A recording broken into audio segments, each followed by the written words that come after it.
Como les decía, entonces vamos a empezar, vamos a dar un tema ahora cortito, no nos va a llevar mucho tiempo, pero que nos va a permitir un poco entrelazar el último tema que vimos, que fue dinámica rotacional del cuerpo rígido, y lo que empieza la semana que viene, que es el análisis de fluidos, primero en reposo y después en movimiento.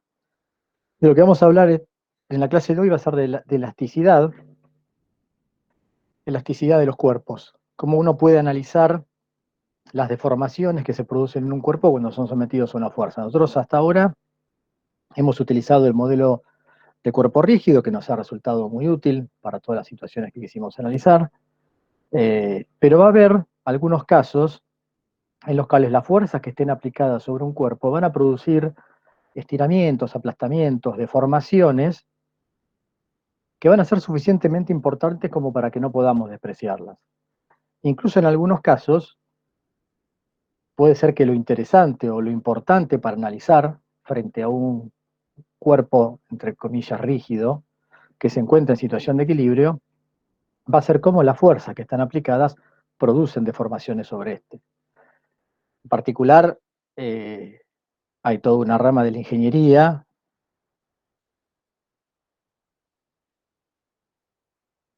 en construcciones, por ejemplo, para los cuales es muy importante conocer cómo los cuerpos se deforman cuando son sometidos a diferentes fuerzas.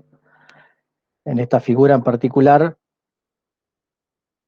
fíjense que si yo tengo una barra apoyada sobre dos pilares en los extremos, bueno, nosotros lo que planteábamos con lo que ya habíamos aprendido era que esta barra obviamente se encontraba en equilibrio, podíamos, planteando la sumatoria de fuerzas igual a cero, la sumatoria de torques igual a cero, determinar cómo iban a ser las fuerzas aplicadas en este caso en los extremos de la barra. Pero un ingeniero en construcciones, si lo que está haciendo es un puente, lo que le va a interesar conocer es cuál va a ser la respuesta mecánica, se dice, del material que esté utilizando frente a las fuerzas que ese material está experimentando. En particular, cómo se va a deformar cuando esté apoyado sobre sus dos extremos debido al mismo peso de la barra, en este caso. Entonces vamos a analizar un poco este tipo de situaciones. Para eso, para cada tipo de alteración de forma que se puede introducir, vamos a llamar lo que se conoce como esfuerzo, que caracteriza la magnitud de las fuerzas que causan el cambio de forma o el cambio de tamaño, expresado generalmente como una fuerza por unidad de área.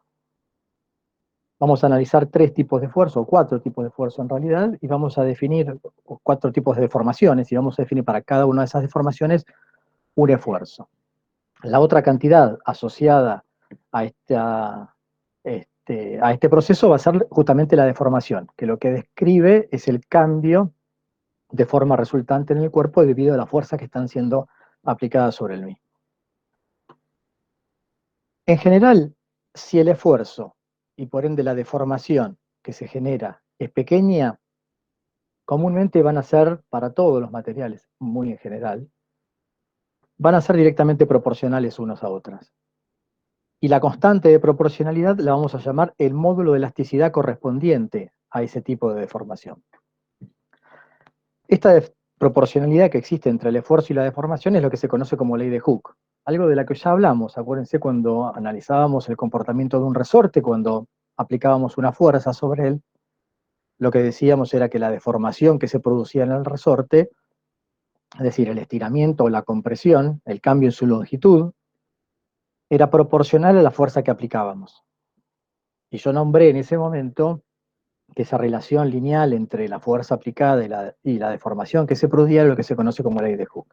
Que escrito en forma simbólica, lo que dice es que el cociente entre el esfuerzo que se aplica sobre un cuerpo y la deformación que se produce van a ser proporcionales, y esa constante es lo que se conoce como el módulo de elasticidad correspondiente a esa deformación.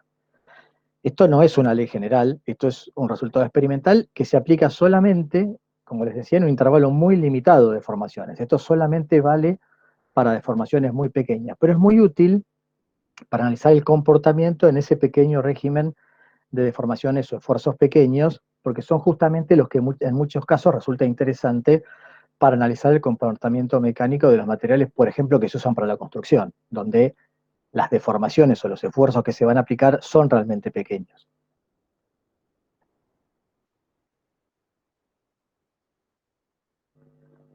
Entonces, el comportamiento más sencillo que uno puede analizar, comportamiento elástico más sencillo que uno pueda analizar de un cuerpo, es el estiramiento de una barra, o de una varilla, o de un alambre. Es decir, un cuerpo en el cual una de sus dimensiones es mucho mayor que las dimensiones en las otras direcciones. En este caso, vamos a suponer que tenemos una barra de longitud L0 y sección transversal A, y lo que vamos a hacer es tirar de sus extremos. Es decir, aplicar dos fuerzas en las direcciones justamente de la dirección preferencial de la barra, de la longitud de la barra.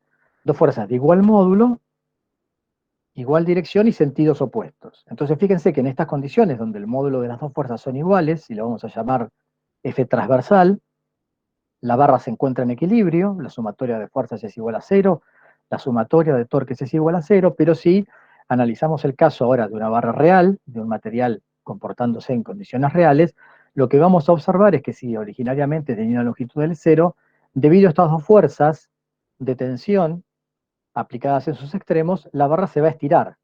Va a pasar de tener una longitud L0 a una longitud L, debido a un estiramiento delta L que se produce. Entonces, como les decía, en este caso lo que vamos a decir es que la barra se encuentra en tensión, y para analizar este comportamiento mecánico lo que vamos a hacer es definir, para utilizar la ley de Hooke, el esfuerzo por tensión, que se define como el módulo de cualquiera de las dos fuerzas que se están aplicando en los extremos, que yo llamé F transversal, dividido el área de la sección transversal de la barra, o del alambre, o de la varilla, o de lo que sea que estemos analizando.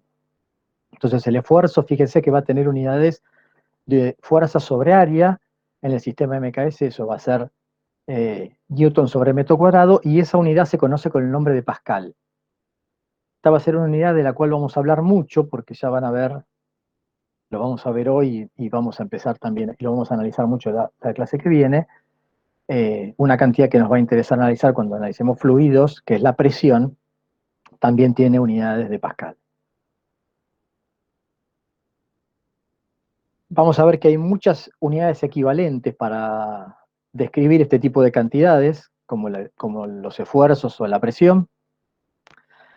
Esta es la unidad que se usa, o una de las unidades que se usan en el sistema internacional, pero los ingleses, como siempre, tienen su sistema propio, el sistema real de medidas, y en ese sistema, la unidad que usan para el esfuerzo es la libra por pulgada cuadrada, también conocida como PSI. Vamos a hablar también cuando hablemos de presión, por ahí yo la voy a volver a nombrar y vamos a hablar un poquito más.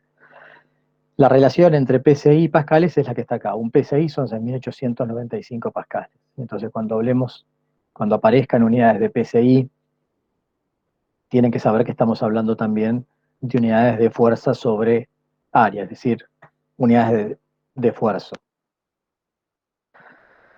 De la misma manera, entonces, vamos a definir la deformación por tensión. La deformación por tensión la vamos a definir como el cambio en la longitud de la barra, o sea, la longitud final menos la longitud inicial, delta L, dividido la longitud inicial, delta L sobre L0.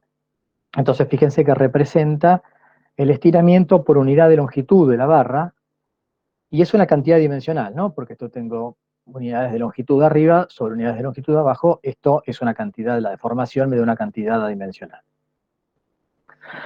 Entonces, como decíamos, la ley de Hooke lo que me dice es que para estiramientos pequeños, el esfuerzo de tensión y esta deformación van a ser proporcionales, de manera que podemos definir una constante que nos determina o caracteriza al módulo de elasticidad correspondiente al tipo de tensión, al tipo de esfuerzo que estamos aplicando, en este caso de tensión, y en este caso se conoce como módulo de Young. Seguramente lo han escuchado nombrar porque es una cantidad bastante utilizada, sobre todo en ingeniería. Entonces, el módulo de Young, que caracteriza a la deformación por tensión de un material, se define como el esfuerzo por tensión dividido la deformación por tensión. Usando las definiciones que escribimos recién, va a tener esta forma. Podemos escribirlo de una forma por ahí más ordenada, como la fuerza o el módulo de la fuerza que estamos aplicando en cada lado de la barra por la longitud inicial de la barra, dividido el área por el estiramiento que se produce sobre la barra. Fíjense que esto va a tener, como esto es adimensional, las mismas unidades que el esfuerzo. Entonces el módulo de Young de alguna manera caracteriza el comportamiento elástico de un material frente a la tensión. Fíjense que si para un determinado esfuerzo el estiramiento es pequeño, mayor va a ser el módulo de Young. Si cuanto menor sea el estiramiento que se produce en un material, mayor va a ser el módulo de Young. Cuanto menor sea el estiramiento, como decía, mayor va a ser el módulo de Young, o sea que materiales duros van a tener módulos de Young grandes. Los materiales blandos van a tener módulos de Young pequeños. Entonces, esto es una cantidad que en ingeniería se usa muchísimo si uno quiere conocer cómo un material va a responder frente a este tipo de fuerzas. Es decir, para una determinada fuerza yo puedo saber, o para un determinado esfuerzo yo puedo saber ese material cuánto se va a estirar siempre que estemos en este régimen de proporcionalidad. Ya vamos a ver que este régimen es un régimen que, como yo dije, bastante limitado. Pero muchas veces es la región en la que a uno más le interesa conocer el comportamiento porque es en la que quiere que los materiales, sobre todo en términos de ingeniería, por ejemplo, funcionen. De la misma manera, ahora si las fuerzas que aplicamos en los extremos, en lugar de tirar de la barra, la comprimen, lo que decimos es que la barra se encuentra en compresión. Entonces, en ese caso, si las fuerzas ahora, en lugar de estar tirando de la barra, actúan en el sentido opuesto, lo que vamos a hacer es producir, en lugar de un estiramiento de la barra como producíamos hoy, vamos a producir una compresión de la barra, es decir, una disminución en la longitud de la barra. Si inicialmente la barra tenía longitud L0, pasará a tener una longitud menor ahora. Nuevamente, fíjense que en estas condiciones la barra se encuentra en equilibrio, no hay aceleración del centro de masa, tampoco hay torque sobre la barra. El único efecto que tiene la fuerza que estamos aplicando es en el modificar su dimensión, en este caso su longitud. Entonces, para una situación de compresión, vamos a definir de nuevo la deformación y el esfuerzo por compresión de la misma forma que lo hicimos para tensión. La única diferencia es que para que esto sea positivo, la deformación ahora la voy a definir al revés, como L0 menos L. Esto en realidad debería ser menos delta L, ¿no? Porque el delta L sería L menos L0, así que esto sería L0 menos L, dividido la longitud inicial. O sea, lo que se comprimió, la barra dividido la longitud inicial. De nuevo me está dando información de la compresión por unidad de longitud que experimenta la barra. También es una cantidad adimensional, como en el caso de la tensión. Y el esfuerzo por compresión se define exactamente de la misma forma, es el módulo de una de las fuerzas que hacemos en cada uno de los extremos, dividido el área de la sección transversal de la barra. El módulo de Young para la compresión se va a definir de la misma forma, como el esfuerzo de compresión dividido por el esfuerzo, la deformación por compresión, es decir, que va a tener la misma forma o la misma expresión que tenía el módulo de Young para la tensión, y en general para muchos materiales, ambos módulos de Young van a ser iguales. En particular el hierro, por ejemplo, tiene el mismo comportamiento para la compresión y para la tensión. O sea que es un material que responde a cualquier tipo de esfuerzo de la misma manera.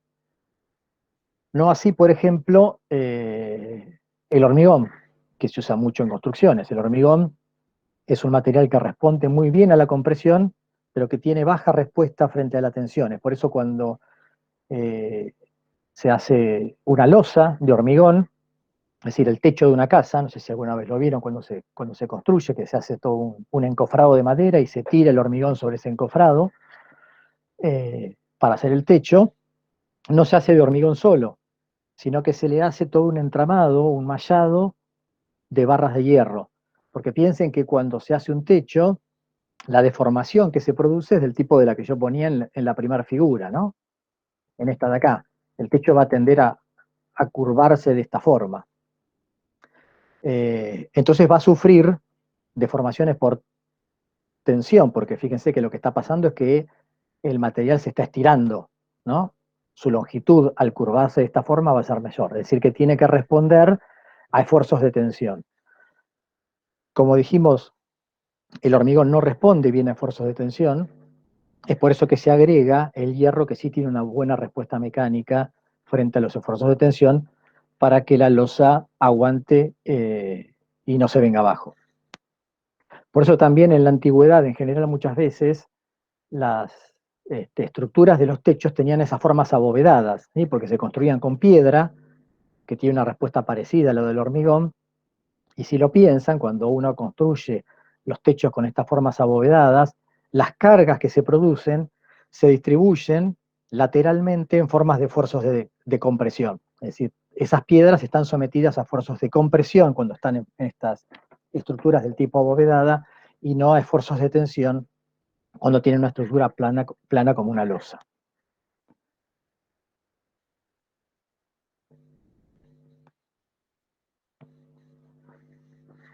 Otro esfuerzo y deformación que podemos analizar es el que se conoce como esfuerzo de deformación por volumen. Ustedes seguramente lo han experimentado cuando se tiran al agua, sienten cómo el agua que los rodea les hace una fuerza sobre toda la superficie que de alguna manera tiende a reducir su volumen, ¿sí? Como que los tiende a apretar. Vamos a hablar bastante de esto a partir de la clase que viene cuando hablemos de fluidos, pero vamos a introducir ahora muy brevemente este tema de las fuerzas que se producen en el interior de un líquido, en particular, en el interior de un fluido, en particular en el interior de un líquido, ¿no? Cuando sumergimos un cuerpo dentro de un líquido, el cuerpo experimenta fuerza sobre toda la superficie, una fuerza que es perpendicular a la superficie del cuerpo y constante sobre toda la superficie. Entonces podemos definir una fuerza por unidad de área que el líquido ejerce sobre la superficie del objeto, y esa fuerza por unidad de área es lo que se conoce como la presión del líquido. La presión es la fuerza por unidad de área que experimenta cualquier cuerpo que esté sumergido, o la fuerza por unidad de área que experimenta cualquier cuerpo que es sumergido en el interior del líquido. Fíjense que por la forma en la que definimos la presión, las unidades van a ser las mismas unidades que el esfuerzo. Por lo tanto, la presión en el sistema del MKS va a tener unidades de Pascal, o sea, Newton por metro cuadrado. Otra unidad que se utiliza mucho y que seguramente a ustedes les va a sonar para medir la presión es el bar, donde 10 a la 5 pascales es igual a un bar. Como además de los líquidos, los gases también generan estas fuerzas de volumen sobre un cuerpo que está inmerso en ellos, también se utiliza el valor de la presión atmosférica como unidad. Una atmósfera es 1.013 por 10 a la 5 pascales, esto equivale a 1013 milibares, y esto equivale a 1013 por 10 al cuadrado, a 10 a la 2 pascales. 10 a la 2 es un hectopascal, por lo tanto la presión atmosférica tiene un valor de 1003 hectopascales, que es el valor que nos suelen dar en el pronóstico meteorológico. Y los corrimientos de presión, de la presión atmosférica, se miden respecto de este valor normal de presión atmosférica.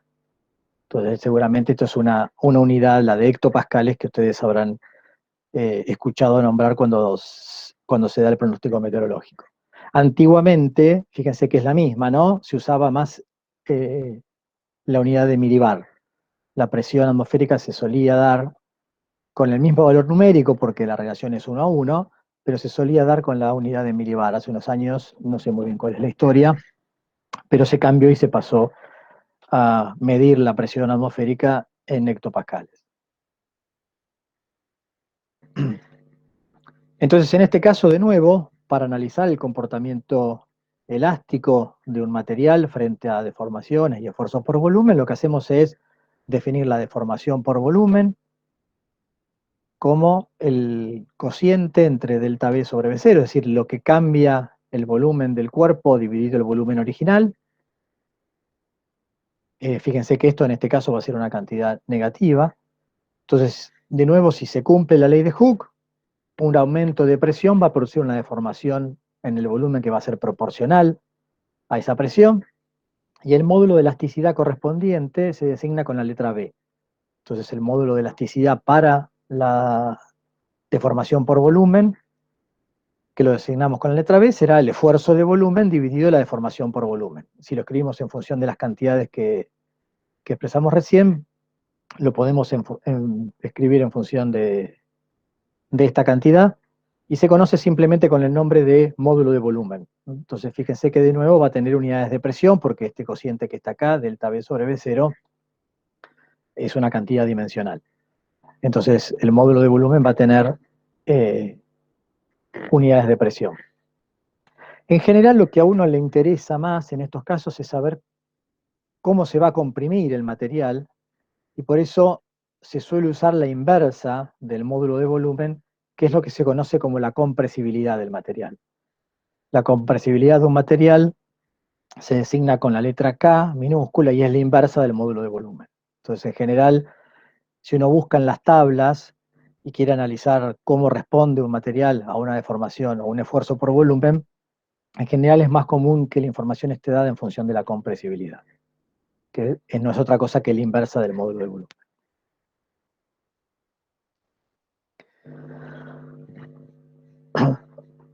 Otro tipo de deformación que podemos generar sobre un material es lo que se conoce como la deformación por corte, o deformación cortante. Entonces, supónganse que tenemos un cubo y lo que hacemos es una fuerza paralela a la cara superior del cubo y una fuerza paralela a la cara inferior del cubo, ambas de igual módulo y de sentido opuesto. Entonces, como que si yo agarrara con mis dos manos, de arriba y de abajo, el cubo, y tirara de las dos en lados, en sentidos opuestos. Pero no comprimiendo el cubo, sino tratando de cambiar su forma en este caso. Fíjense que el resultado de este tipo de esfuerzos lo que hace es no solo un cambio de tamaño, sino también un cambio en la forma del cuerpo, porque ya deja de ser un cubo y pasa a tener esta otra forma de paralelepípedo deformado. Este tipo de esfuerzo es lo que se conoce como esfuerzo de corte. Vamos a hablar de esto un poquito también en la clase que viene, pero es un esfuerzo que solo soportan en principio los sólidos. Sobre un líquido, bajo ciertas condiciones, yo no puedo hacer un esfuerzo de corte. No va a haber ningún resultado evidente si yo realizo un esfuerzo de corte sobre un líquido. Entonces es un esfuerzo que solamente podemos realizar sobre sólidos. Entonces realizamos fuerzas de igual magnitud sobre las dos superficies opuestas de un sólido, y en ese caso producimos una deformación del mismo del tipo del que está dibujada acá. Entonces vamos a definir de nuevo el esfuerzo de corte como el módulo de la fuerza que estamos haciendo en cada una de las dos caras del material, dividido el área sobre la cual esa fuerza está siendo aplicada, ¿no? La fuerza está distribuida sobre toda la cara superior y sobre toda la cara inferior de este cubo. Entonces, el esfuerzo será el módulo de la fuerza dividido el área. Y la deformación, en este caso, la vamos a medir como el cociente entre el desplazamiento que se genera de esta arista. Fíjense que esta arista, este extremo, en este punto de la arista, se va a desplazar una distancia delta x, porque este punto va a pasar a esta posición. Entonces, este desplazamiento es el que de alguna manera me va a medir la deformación que se genera en el material, dividido la longitud de la dimensión transversal del cuerpo, de esta arista del cubo en este caso. Esto podría no ser un cubo, ¿no? Para cualquier forma yo podría medir este tipo de deformación. No necesariamente esto tiene que ser un cubo liso, un cubo, para que sea más fácil de visualizar simplemente. Entonces la deformación por corte va a ser el cociente entre delta x y h, nuevamente una cantidad dimensional, y en general, como nos va a interesar analizar lo que está sucediendo para deformaciones pequeñas, este delta x debería ser acá, es mucho menor que h, ¿no? El valor de esta deformación que se produce acá es mucho menor que la dimensión transversal del cuerpo. Entonces, nuevamente, si las fuerzas que se aplican son pequeñas, de forma tal que estemos dentro del régimen determinado por lo que conocemos como ley de Hooke, la deformación va a ser proporcional al esfuerzo. Entonces vamos a poder definir un módulo de elasticidad correspondiente a este tipo de esfuerzo y deformación, que se conoce como módulo de corte y se designa por la letra S mayúscula, y que va a ser nuevamente, como lo venimos definiendo en todos los casos, el cociente entre el esfuerzo de corte y la deformación por corte. Si reemplazamos por las cantidades con las cuales definimos estas dos cantidades, el esfuerzo y la deformación, esto lo podemos escribir de esta forma. Entonces, nuevamente, fíjense que siempre el esfuerzo, el módulo, perdón, correspondiente a un tipo de esfuerzo y deformación, va a tener las mismas unidades que el esfuerzo, porque es dividir un esfuerzo por una cantidad dimensional. Cada una definida de diferente manera, pero siempre por una cantidad dimensional. Entonces, nuevamente vamos a tener una cantidad que tiene las mismas unidades que el esfuerzo. Bueno, entonces de esta forma uno puede, de alguna manera, caracterizar el comportamiento mecánico de un material en las condiciones restringidas, como ya les dije, de la ley de Hooke. Recuerden que este comportamiento proporcional entre el esfuerzo de corte y la deformación por corte se da solamente para deformaciones muy, muy pequeñas. Del orden, en general, menores al 1% de la longitud o de la dimensión que está siendo deformada. Pero como les decía, en muchos casos, en particular en todo lo que sean las ramas de la ingeniería en construcciones, por ejemplo, eh, ingeniería de materiales, en las cuales se quiere conocer cuál va a ser el comportamiento real de un material una vez que se utilice para construir lo que sea, construir un puente, construir una ventana, construir un avión. Lo que se pretende es que el material se comporte o trabaje siempre dentro de estos límites restringidos por la ley de Hooke, de forma tal que las deformaciones sean proporcionales y además esas deformaciones sean reversibles. Siempre dentro de lo que es el régimen de la ley de Hooke, las deformaciones que se generan a un material son reversibles, es decir, que si yo retiro el esfuerzo, el material recupera su longitud original. Pero bueno, uno podría querer saber por alguna condición o por alguna razón particular qué es lo que sucede cuando uno se mueve más allá de este régimen. Entonces veamos qué es lo que pasa cuando nos vamos más allá del régimen de proporcionalidad. O analicemos el comportamiento completo de un material frente a diferentes valores de fuerza. Entonces, como les decía, tenemos, si nosotros graficamos lo que es el esfuerzo en función de la deformación, en este caso, lo que vemos es que tenemos una región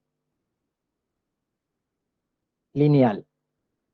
Esta región lineal es lo que conocemos como esta región determinada por la ley de Hooke. Es decir, yo aumento el esfuerzo, aumenta la deformación, pero siempre en una relación lineal una de otra. Hasta un determinado punto que se llama límite proporcional. El punto A me determina el límite de validez de la ley de Hooke para un determinado material. Esto es un gráfico genérico,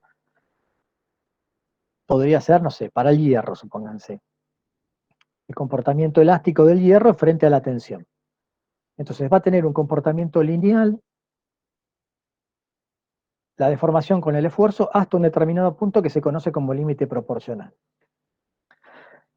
Además de haber un comportamiento lineal, la otra característica importante que tiene el comportamiento dentro de esta región es que la deformación, como les decía, es reversible. Es decir, si yo en un determinado punto en donde produjo un estiramiento del material retiro el esfuerzo, el material vuelve por la misma línea por la que se movió y recupera la longitud original que tenía. No se produce ninguna deformación permanente en el material.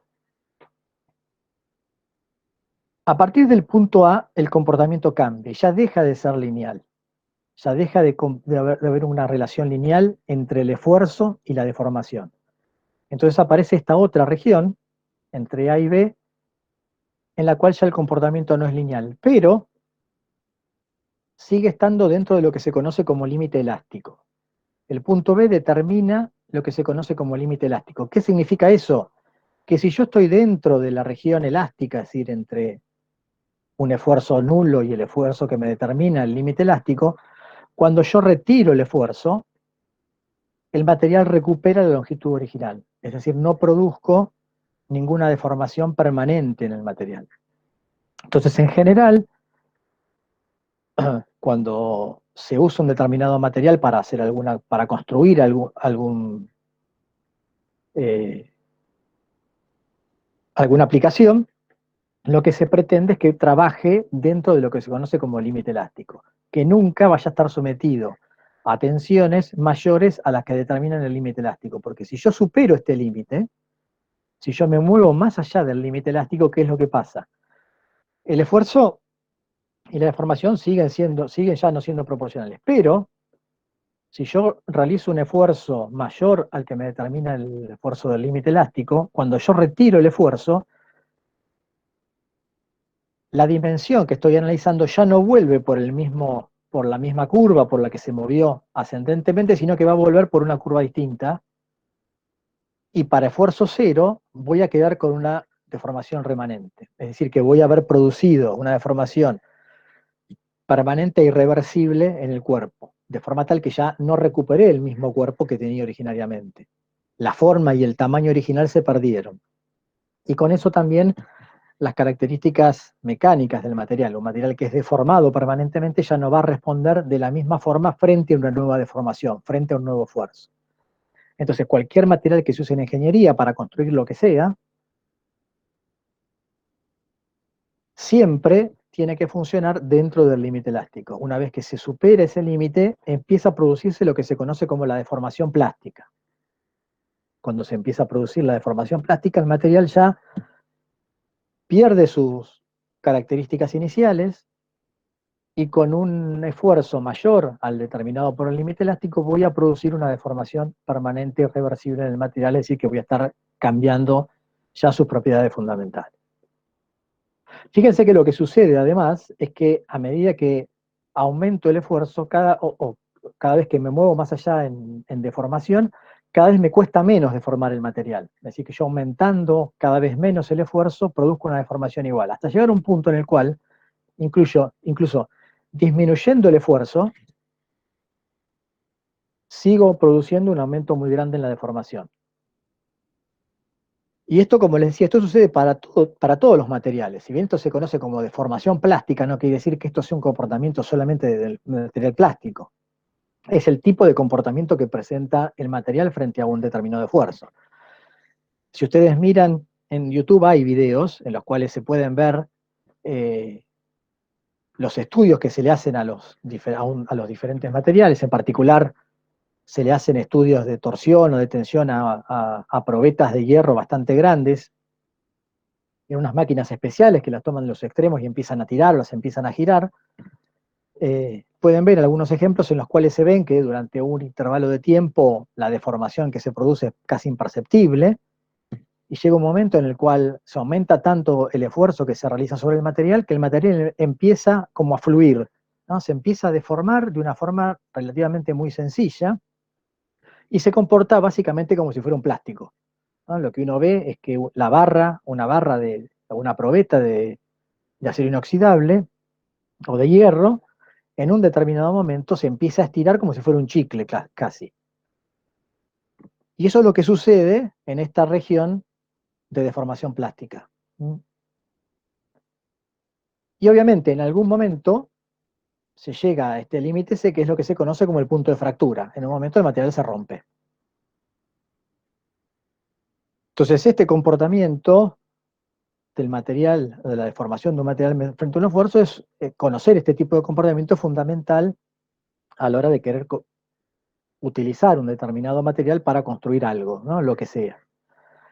Y dependiendo cómo sea la región, sobre todo esta región plástica de comportamiento, que podemos de alguna manera catalogar a los materiales entre dúctiles, que van a ser aquellos que presentan una deformación plástica considerable entre el límite elástico y el límite de fractura, ¿no? Donde esta región de deformación plástica es grande, es decir, que yo tengo que aumentar o me tengo que mover mucho en la deformación hasta llegar a la ruptura del material, ¿no? Son materiales que resisten, a pesar de estar ya en comportamiento de deformación plástica, pueden resistir antes de la ruptura una deformación grande. Entonces, cuanto mayor sea esto, más dúctil va a ser el material. El hierro en particular es un material dúctil, ¿no? Ustedes lo pueden someter a esfuerzos y generar deformaciones relativamente grandes hasta que el material finalmente se rompa.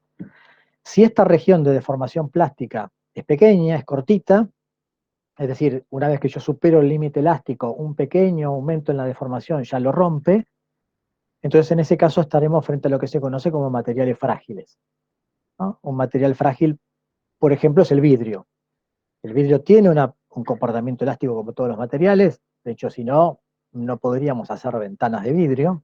Piensen ustedes que el vidrio está sometido en general a esfuerzo, cuando sopla el viento y una ventana se mueve, los vidrios sufren deformaciones, o sea que tiene una región, el vidrio tiene una región como casi todo, como todos los materiales, ¿no? Tiene una región de comportamiento lineal o proporcional determinado por la ley de Hooke, pero una vez que se supera ese límite elástico, el punto de ruptura está muy cercano a este punto B.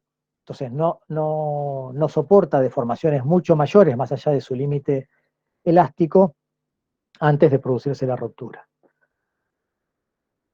Los materiales dúctiles, como el hierro, por ejemplo, como yo les daba el ejemplo, bueno, tienen la característica de que esta región es mucho más grande. Entonces, de acuerdo a ese tipo de comportamiento es que uno puede decidir qué material va a utilizar para una determinada aplicación.